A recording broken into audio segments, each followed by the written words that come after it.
This conference will now be recorded. So today is Thursday, June 25th, and as always, everything that we're going to be talking about today is for educational purposes only, and nothing is intended as any type of investment advice.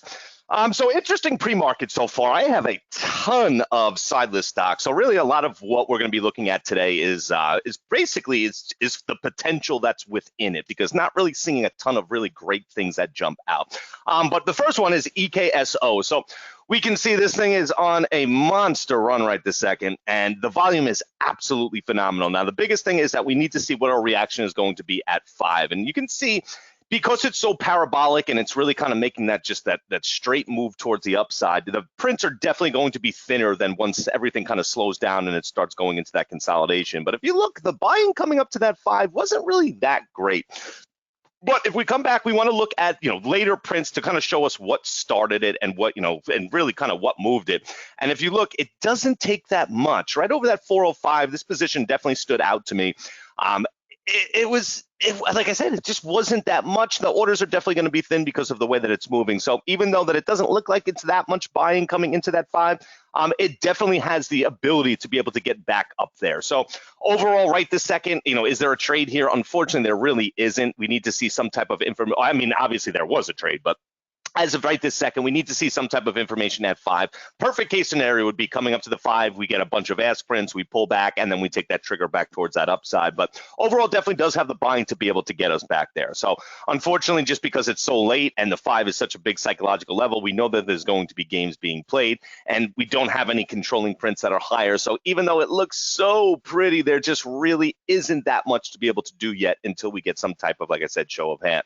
Next thing is INO. So INO this morning, we've been seeing basically all building. Now, finally, there are short shares available. So basically what that tells us is that the stock is going to go to 100, which obviously I'm kidding, but you make sure that you do go out there and you get your shares. And one thing that I've just noticed during this entire consolidation is we're getting a lot of buying at this 26 level, not only at 26, but above 26 as well. You can see with 26.10, this position stood out to me big time, 26.12. So as we're going, it has not pulled back as much as I would expect it to. Okay, so that's one thing I'm going to be looking at once the market does open, is that we really should see more than, basically towards the low side. We should be seeing more than 20 cents of a pullback based off the amount of times that it has hit that 26 on the ask. Biggest thing is we're just going to be looking for the riders that are going to be able to bring it back down, because we just continuously see that money flow is way more towards the buying. So I'm going to be looking for the full trade towards the upside, but the morning trade that's coming in, I'm definitely going to be looking for a nice pullback underneath that 26 level. Next thing, and I know this is kind of an everyday type stock, but mRNA, because, unfortunately, like I said, this morning, I mean, I could probably put almost everything that we have out there on our side list, but I want to just based off the personality, I want to focus on what the potential that we do have is.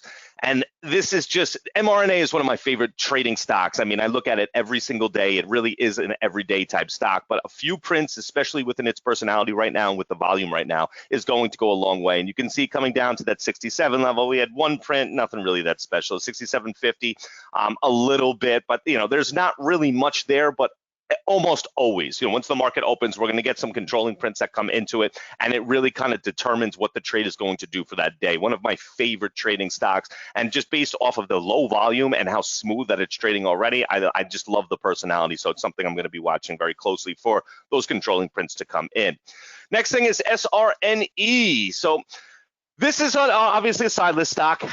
My problem here is that when I saw it come up this morning at 8 o'clock, when it started pushing towards that 7 level, I just didn't see that much there. And it has potential, but at the same time, you could see it's just not, 690 basically was selling, 685. There just wasn't much buying that came in to tell us that it needs to go back on its way up. So unless something drastically changes, especially like right now when we're coming, starting to go back into this uptrend, I want to see some type of short-term buying or, any type of buying to show us that we're going to be able to build a position that shows us that we'll be able to get back towards that double top. So this is definitely a great start, but we're not there yet. We do definitely need to see a lot more coming into this to tell us that it has the ability to really be able to get back up towards those highs. And right now, this is just not doing it. But once again, the setup itself has a lot of potential. So it's something that I will be watching pretty closely.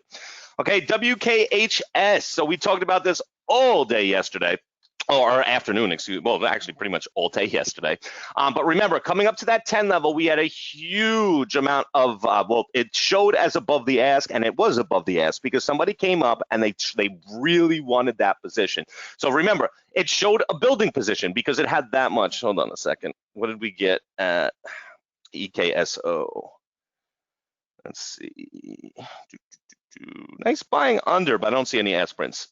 Yeah, nada. Okay. I was just going to add that in if we did. But so overall, we know that with this thing is going to be building. It pushed up a little bit this morning, but it was so early with no volume. That means that we know that it needs to come back down. So it's another one I'm going to be watching.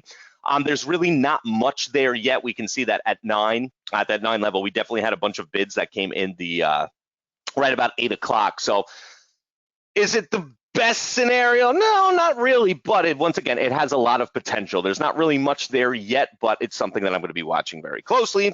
PHCF, another one where this one actually has shares available. I don't know if you already did, or you obviously should have already, but there are shares available for this, and we're at the 5 level. I was looking at it earlier, and I was saying that there just wasn't enough that I could see from the aftermarket yesterday for this thing to be able to hold 5, and we're actually coming back down towards that side. But if we come over here and we look at the actual prints, not really much at that 5 level at all, and we can see that buying that's coming in almost immediately. So I wouldn't take this as covering because of the fact that you would just think about it. Would it make sense after it breaks a huge level to start covering a short position? It really wouldn't. So I'm taking these positions that we're seeing underneath there as buying. So it definitely has some potential to come back towards that 5. And then obviously 5, we need some type of controlling prints to really show us what its expectations are going to be. And then IZEA, which is another one where the reason I like this is just because the fact, look how big this consolidation was, and look how much volume was within this consolidation. Now, it doesn't really have great prints. Again, everything this morning, it's kind of following the same type of theme where it's not really giving us that much, but that's why we have to look within the potential of what the stock can do and kind of, go and figure out what the situations could possibly be. What are the possibilities that could happen? And based off this consolidation, we definitely know that it needs to come back down just a little bit because of the little bit of buying that we got at that 150. But it's something I'm going to keep an eye on because out of nowhere, once the market opens, we could see this thing really get a nice bar. Just be careful. This is on the bottom of my side list because of the fact that, once again, if this thing really makes a move that I wanted to make for my first trade of the day, it's going to get halted. So it's kind of on the bottom side, but it's something that I definitely do want to watch because that consolidation, especially with this big of a consolidation, is showing us that somebody's definitely playing with it. So once again, need the controlling prints, which we don't have yet. But when things like this happen, if we don't have buying at the top, what we need to do is we need to look at what the building position is going to be. All right, within a new consolidation. So if we start seeing, for instance, we start seeing that buying coming at 135 and they're building and building and building and building here, we can then judge kind of how much they need to make based off of that and use that trigger to actually get us back towards the top, even though there really isn't that much buying there. All right, guys, anything else out there that I missed? KBH, tanking yesterday, but not ready for prime time. Would watch. Let's see. Definitely, definitely tanked. I mean, there's no question about that, but unfortunately, just not really doing much. But we'll definitely keep an eye on that. Keep in mind, SRND I already went over, right? Yes. Yes. Keep in mind APT. Let's take a look. So unfortunately right now, because of the fact that the 18 was the level, it kind of made its move. So yeah, I mean, you could keep it on your side list, but it's just not something that I'm going to be too focused on right away. I need some type of print. So BA has been following rules pretty well, dropped like $10. I know we don't usually go over daily stock, just might be what would watch. I'm going to tell you something, BAs would watch every single day. When somebody asks for the prints, I always have them because I watch it every day, and I usually at least trade it once every single day. So yes, 100%. I love the stock. It follows the rules. I wouldn't say perfectly, but the reads are very easy when it doesn't follow it perfectly. So absolutely. It's one of those stocks that I personally keep up every single day. All right, guys, so let's get ready for our morning. Like I said, there's a lot of potential out there, but there's just we don't really have the definitive, game plan that we would really like to see in a lot of these stocks. So just keep that in mind. Do not rush anything. We don't have to take a trade the second the market opens. Okay, let the trade come to you, because I guarantee we will find high percentage trades. All right, guys. So I will talk to everybody in the chat, and happy trading.